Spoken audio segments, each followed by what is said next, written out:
C'est sûr, on en avait déjà entendu parler. Là. On avait même entendu des gargouillis d'estomac charriés par le vent l'hiver, mais le visage de la faim, dans mon village, il n'y a personne qui ne l'avait jamais vu pour vrai, à yeux dans les yeux. Bien, un beau jour, le visage de la faim a fini par se montrer à face au village, puis ça s'est passé chez Joe Tondreau. Joe, c'est un souffleur de verre. C'était même le meilleur souffleur de verre au monde. Hey, il soufflait des bulles de verre là, tellement belles, tellement rondes, tellement parfaites, que le monde qui se mirait dedans se voyait plus beau, plus fin, et surtout plus riche qu'il était. Hey, pensez-vous, ça se vendait, ça, cette affaire-là, tellement que ses patrons n'arrêtaient pas de dire « Hey, Joe, on en veut plus. Plus de bulles de verre, puis plus grosses, jusqu'au jour où, pendant qu'il était en train de souffler sa plus grosse bulle de verre à vie, bien, ça y a pété d'en face, avec toutes les illusions de richesse qui venaient avec. Puis ça a eu l'effet d'une espèce de coup de poing dans le ventre de Joe, tellement qu'il en a perdu le souffle. Puis là, vous pensez bien. Un souffleur, plus de souffle, plus de job. Puis ça, je vous conte ça, là, ça s'est passé pas longtemps après la naissance de son plus jeune. Eh bien, c'est là que le visage de la faim s'est pointé chez eux.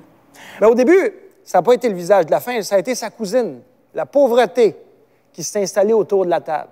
Elle passait ses grandes journées à fumer à la pipe, puis elle garochait sa boucane dans la maison. Bien, chaque jour, la boucane grugeait de plus en plus de lumière jusqu'au jour où, à un moment donné, c'est devenu noir comme le poêle chez Joe. Et puis c'est là que, dans un écran de fumée, le visage de la faim est apparu. Et quand Joe a vu ça, il a eu l'estomac barré net. Il en a perdu l'appétit. Il s'est mis à dépérir, on ne le reconnaissait plus, il était rendu en 1000 miettes. Puis au final, bien, c'est ça qui est resté à ses enfants à manger. Des miettes de père. Ça ne fait pas des enfants forts, ça. Fait que toute la famille s'est mise à avoir faim tellement que le bruit de leurs estomacs est devenu tellement fort que ça couvrait le son des cloches de l'église. Jusqu'au matin où mon grand-père a décidé de rassembler tout le monde sur le parvis de l'église, puis il leur a dit cette phrase-là que j'oublierai jamais. Il a dit « Quand un ventre crie famine, et puis qu'il n'y a personne qui répond, c'est parce que le cœur du village est rendu sourd. » Puis c'était drôle de l'entendre dire ça, parce que mon grand-père, il est sourd comme un pote. Mais son cœur, il entend aussi bien que celui d'un jeune de 20 ans. Fait que tout le monde a dit « C'est bien vrai, il faut faire de quoi? Mais quoi? » Eh bien, c'est là qu'il a dit qu'il faut commencer par rapatrier notre fierté. Et puis là, tout le monde a mis son cœur à l'ouvrage. Tout le monde s'est mis à participer. Le notaire, le maire, la maîtresse d'école, les besogneux, les patenteux. Tout le monde s'est mis à ramasser un petit peu de fierté, à se la mettre de côté.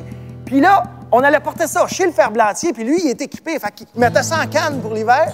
Mais même que la boulangère s'est mise à en mettre dans son pain. Puis vous devriez voir ça, un pain qui lève à fierté, là, ça lève sur un temps rare. Bien, rendu au temps des fêtes, Joe avait reçu tellement de fierté qu'il a repris du mieux. Puis il a recommencé à souffler un peu. Bien, un peu au début, puis après ça, de plus en plus, jusqu'au jour où il y a eu assez de souffle pour se mettre à souffler sur ce gros nuage-là qu'il y avait chez eux. Et puis, le visage de la faim est parti en fumée. Mais là, aujourd'hui, Joe, ça va pas mal mieux. Il s'est même trouvé une nouvelle job.